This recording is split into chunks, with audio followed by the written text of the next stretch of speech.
Voltei. Altas aparelhagens. Então vamos lá, rios. O que são rios? Rios são cursos naturais de água cujo deslocamento se dá dentro de um canal escavado na terra naturalmente, tendo seu fluxo se movendo em direção ao mar, a outro rio ou a um lago. Ou seja, o rio ele é um canal escavado ali, ó, na terra naturalmente, que ele vai em direção ao mar, ou ele vai a um outro rio, ou ele vai a um outro lago. Já falamos desse processo de formação lá no início da nossa aula de hoje, quando pensamos nessa relação da encosta com o fluxo de água. Só que assim, o rio ele sempre vai ter a sua cabeceira, a sua nascente, num ponto muito alto, sempre. E aí ele vai passando por outras partes até ficar na parte mais plana. E aí ele começa a fazer aquelas voltinhas, tá? O rio ele vai escavando o solo, a terra, encosta, aqui, ó, fluxo passando pra caramba. Conforme essa água vai descendo por conta da gravidade, ela vai levando com ela o quê? Solo. Porções e porções e porções e porções de solo. Ou seja, vai escavando esse solo. Até criar um canal. Esse canal é o rio. Tá? Tanto seu fluxo se movendo em direção ao mar, a um rio ou a um lago. Né? Quando o rio encontra um outro, quando um rio encontra outro, ficou estranho. A gente diz que esse rio ele se torna fluente. Tá? A gente tem um rio principal, que inclusive a gente vai falar que forma uma bacia hidrográfica daqui a pouco. E esse rio principal, ele é alimentado por vários outros rios, tá? Que são os seus afluentes. Deixa eu ver se está gravando. Fez um barulho aqui. Não está gravando. Eu, hein? Todos os rios nascem em áreas mais altas e se deslocam para as mais baixas. Foi o que eu acabei de dizer. Ele nasce na área mais alta. E se é uma área mais alta, vai ter esse fluxo maior. Tá? E aí, conforme ele vai ficando mais baixo, mais plano, não tem porquê a velocidade, né, e a quantidade de erosão que esse rio promove ser tão alta como é aqui. Então está ficando mais baixo, não tem mais uma atuação da gravidade tão significativa, ele começa o quê? Ele começa a fazer as suas voltinhas. Ele começa a ficar meandrântico, né? Ele começa a fazer essas voltinhas que a gente consegue perceber, inclusive, do espaço, tá? No caso do Rio Amazonas. E aí ele fica mais tranquilão, ele fica mais raso, ele fica mais largo, ele fica mais de boa, tá? Então o rio ele tem algumas porções. Ele começa uma porção lá de cima e vai até a porção mais de baixo. Tranquilão? Ele nasce nas porções mais altas e se desloca para as mais baixas. Agora vamos falar das partes de um rio. A gente tem a nascente, que é o local onde o rio nasce. Pode ser formada por água da chuva, pelo derretimento de geleiras ou por uma fonte. A nascente é onde o rio nasce. E vai ser formada por conta de uma chuva. A chuva aqui, ó, choveu. Acumulou água aqui, ó, formou o rio. Acumulou água aqui, criou essa estrutura, é como se a água tivesse, como não, né? A água batendo ali no solo constantemente, cria ali, começa a escavar essa terra, esse solo. E é o início, é a nascente de um rio. Então pode ser formado tanto pela chuva, pela água da chuva, como também pelo derretimento de geleiras. Né? A geleira derreteu e essa água começa a formar o rio. Né? Sem falar que também quando ela derrete, né, como a gente já falou, começa a recuar, começa o quê? A separar, a transportar e a depositar. Começa a trazer com ela porções e porções e porções de solo. Formando o quê? Formando um canal, formando um rio. Tá? ou também por uma fonte que tem uma relação muito parecida com a água da chuva, né? Mas é basicamente isso. O rio ele sempre vai ter uma nascente, que sempre está numa relação, numa região aqui, ó, mais alta, tá? E a foz, que também é conhecida como exultório ou desembocadura. São 3 nomes para a mesma coisa, que basicamente é o ponto final do rio. Ele começa aqui em cima e depois ele vai se encontrar com o mar, vai se encontrar com outro rio, vai se encontrar, enfim, com qualquer outro corpo hídrico a partir da sua foz, do seu exultório, tá? Da sua desembocadura. Show? É o local onde o rio despeja suas águas, é uma área de drenagem de um rio principal e seus afluentes. A área de drenagem de um rio principal e seus afluentes chama-se bacia hidrográfica. E a gente vai dar uma pequena pausazinha aqui, que eu vou falar não uma pausa, né, mas eu vou falar um pouquinho mais de detalhes sobre a bacia hidrográfica. Pelo seguinte, isso é uma bacia hidrográfica. A gente fala, né, que é a área de drenagem do rio principal e dos seus afluentes. Eu falei pra caramba de afluentes. Aqui, ó. Vamos olhar o que é um afluente. É esse rio aqui, ó.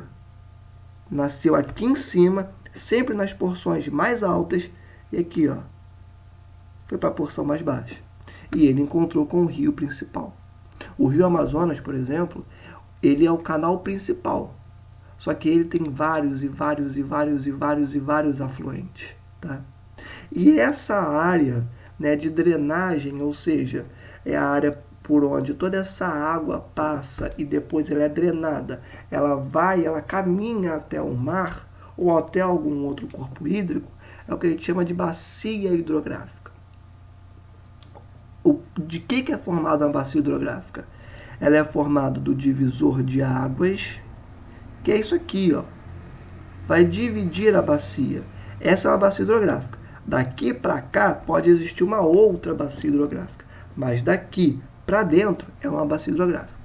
Esses morros, né, que são justamente as porções mais altas, onde a gente tem o desenvolvimento das nascentes dos rios, nós chamamos de... deu branco agora. Nós chamamos de divisores de água. Tudo bem?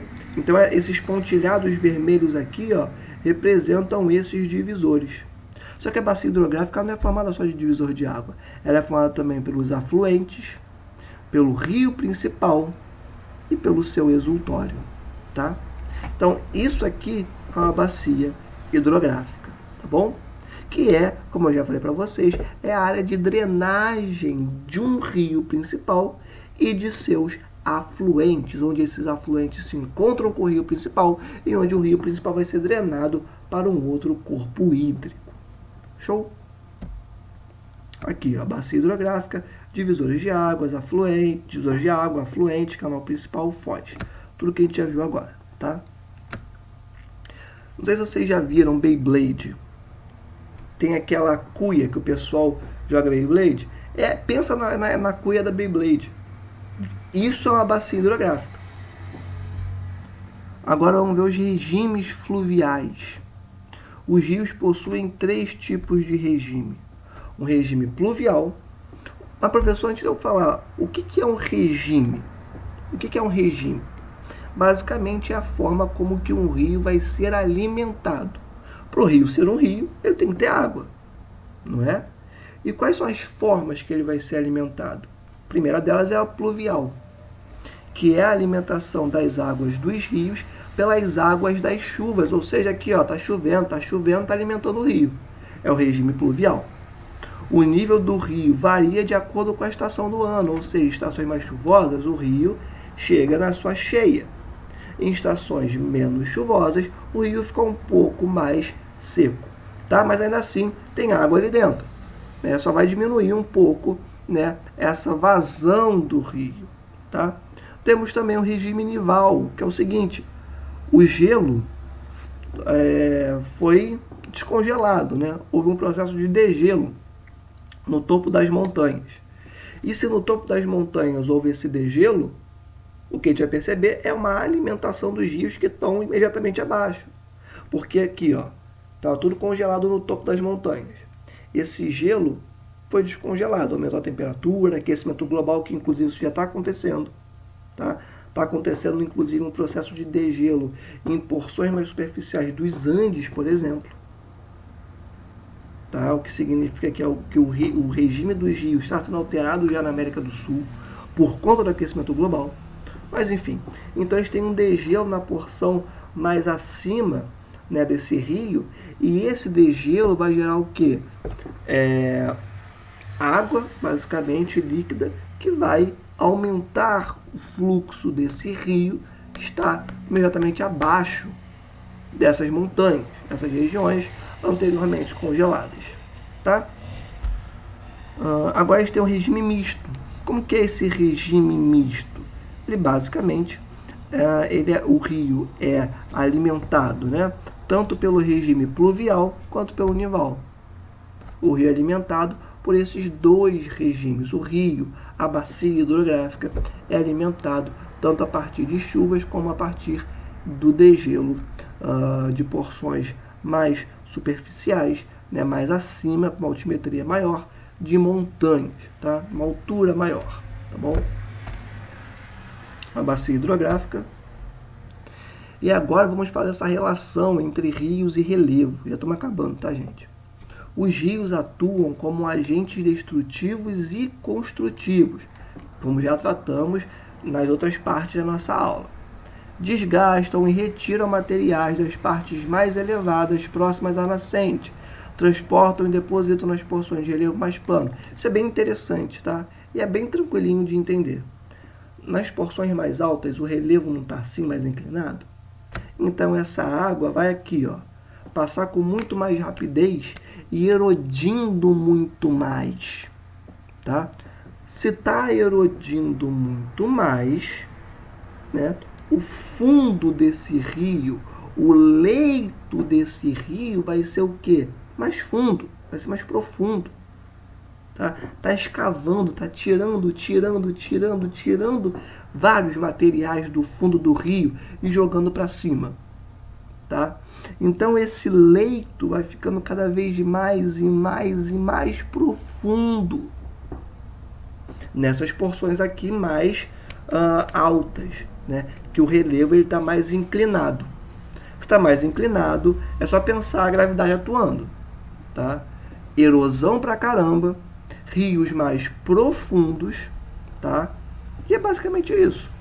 E uma vazão muito forte, uma ação erosiva muito forte, tá?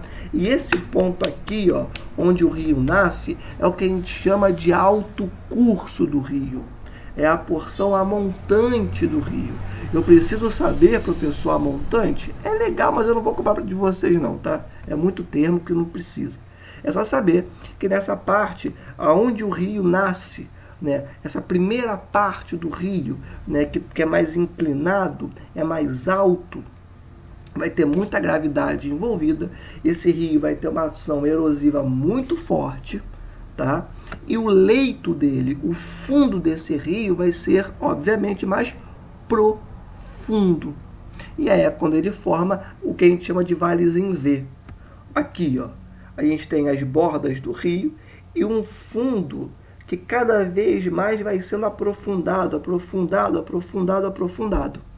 Tranquilo? Então, esse é o caminho do rio. Na porção mais alta, nas porções mais elevadas, que é onde ele nasce, o rio erode muito, né? Ele erode muito, ele desgasta e retira muito material. Né? A gente tem, inclusive, as bordas desse rio são muito mais íngremes. Por quê?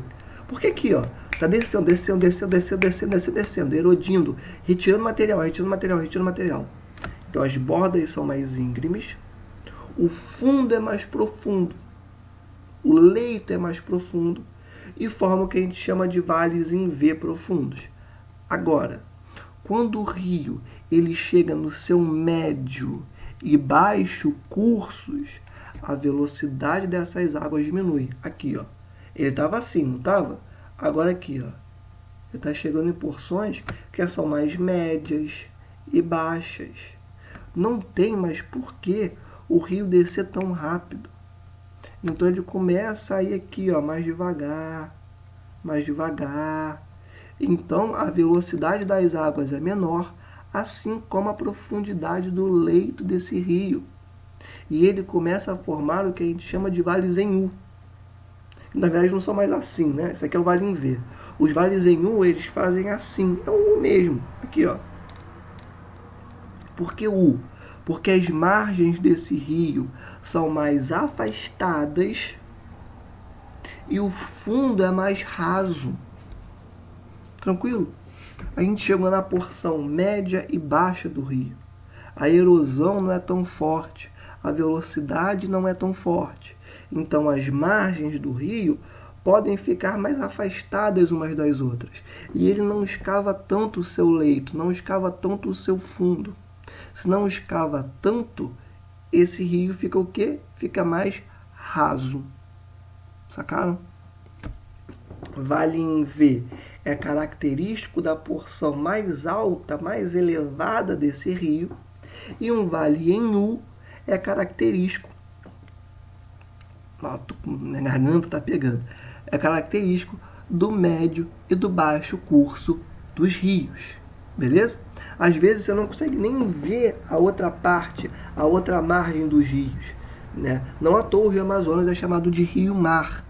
Né? Ele é formado de água doce, ele ainda é um rio, só que ele é tão extenso, a vazão dele é tão grande, vazão é a quantidade de água que a gente tem no rio. Não só isso, mas vamos colocar como só isso para vocês entenderem, tá?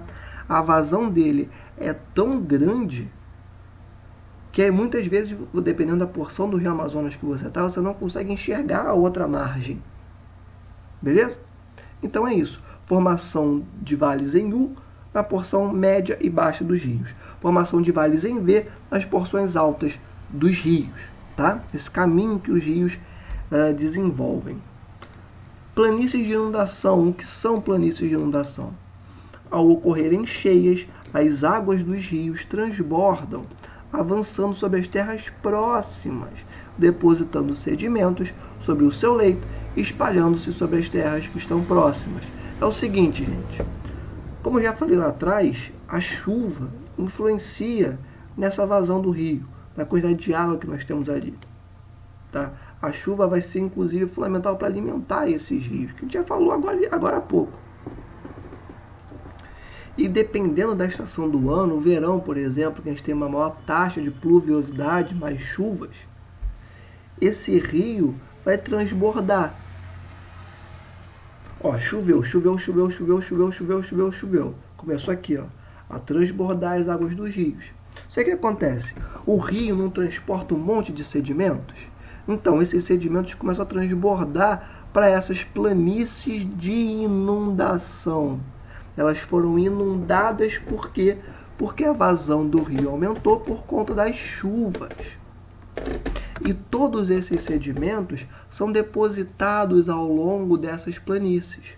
Logo, essas planícies, inclusive, são muito férteis. É muito comum você ver plantações no entorno de rios, né, nas margens de rios. Por quê? Para aproveitar toda aquela fertilidade, né, que vem justamente dessa deposição de sedimentos por conta desse aumento da vazão dos rios em alguns períodos do ano. Inclusive, a raça humana, né, ela começa a ocupar essas bordas dos rios há muitos anos atrás para plantar. Né? As grandes civilizações humanas se desenvolveram no entorno de rios, olha só que interessante. Né? Na Ásia e na África. Né? Justamente porque eles entenderam que em volta dos rios nós temos uma fertilidade muito elevada e que eles podiam se apropriar disso para plantarem. Beleza? Ricas em sedimentos e matéria orgânica, férteis, como eu já falei para vocês, e extremamente favoráveis à agricultura. Foz. Uma foz, que é aquilo que eu já falei para vocês, né? O ponto final do rio, quando ele vai se comunicar com o mar, enfim, com outro corpo hídrico. Beleza? Essa foz ela pode ser em delta, o que a gente chama de foz deltaica, tá? Pode ser em delta, que faz como se abrisse várias veias assim, para se comunicar com esse mar. Aqui, ó. Isso aqui, inclusive, é o exemplo de uma foz deltaica, que é a foz do rio Amazonas. E isso é uma foto de satélite. Olha como é sinistro, como é significativa essa foz do rio Amazonas, percebida lá de cima. Isso aqui é foto de satélite. E aqui, ó, se comunicando com o mar, tá? E como que essa foz é formada? Porque aqui a gente tem um material rochoso, né? A gente tem algumas rochas, né, que impedem com que o rio penetre e forme um caminho retilíneo. Então, se o rio não consegue erodir essas rochas, ele, ó, passa pelo lado e forma essa foz deltaica, essa foz em delta, tá bom? Aqui, elevação em entulhos de sedimentos formados pela deposição de sedimentos na foz. Não é só rocha, mas também, tá? Conforme o rio ele vai se desenvolvendo, ele vai transportando um monte de sedimentos. E alguns são depositados ali próximos à foz. E aí é tanto sedimento que vai se acumulando, que o rio começa a passar em torno desses sedimentos. E aí forma exatamente isso aqui, ó. Tá bem? E também são áreas extremamente férteis, porque eu não falei que um dos elementos que cria uma foz em delta é a sedimentação, deposição de sedimentos. Então, assim como acontece nas margens dos rios, numa foz deltaica, nós também teremos uma região muito fértil, tá? Estuários, muito importante. O que são estuários? Estuários são pobres em sedimentos, mas são ricos em nutrientes, suspensos na mistura de água doce dos rios e salgada do oceano ou mar. Estuário é uma região formada a partir do encontro da água doce dos rios e da água salgada. Ele é muito rico em sais minerais, em nutrientes, né, que justamente aparecem a partir do encontro de um rio com o mar.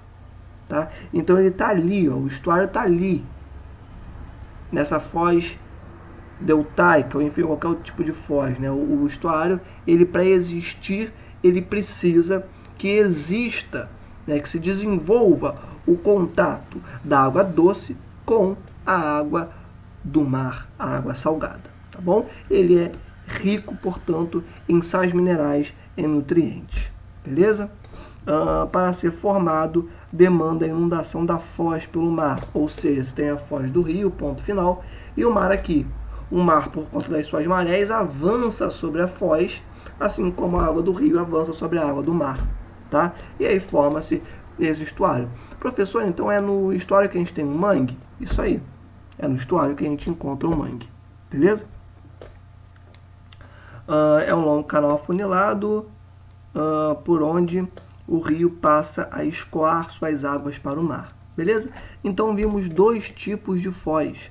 Uma foz em delta, foz deltaica, e a foz em estuário, né? Que é basicamente esse canal reto, né? Que se comunica, que o rio se comunica com o mar. Por conta do cansaço, eu falei que o estuário ele poderia ser formado a partir de uma foz deltaica. Tá errado, tá? O estuário ele é um tipo de foz, e é essa foz mais reta. Não é desenvolvido porque a gente tem um monte de sedimentos ali que impedem com que o rio ele se comunique com o mar de maneira reta. Não. A foz em estuário é uma foz reta. Tá? É o rio aqui, ó. Tô indo, encontrei com o mar. Ele não encontra com uma rocha, né? Ele não encontra com uma montanha de sedimentos. Ele vai reto. E aí a gente tem a formação de um estuário. Tá? Então são dois tipos de foz. A foz deltaica, a foz em delta, e a foz estuarina, a foz em estuário. Essa aqui, a deltaica, a em delta, é formada a partir de uma rocha impermeável ou a partir de uma deposição, né, de sedimentos um em cima do outro, que impede com que o rio se comunique diretamente com o mar. E aí ele faz aquela voltinha e faz a foz em delta. A foz em estuário é o encontro direto, retão, do rio, da água doce do rio, com a água salgada do mar. Tá? Corrigi o meu erro e vamos embora. Eu vou parar aqui, que já tem uns 25 minutos. Vou parar para a gente começar a nossa última parte da nossa aula, tá bom? Até daqui a pouco.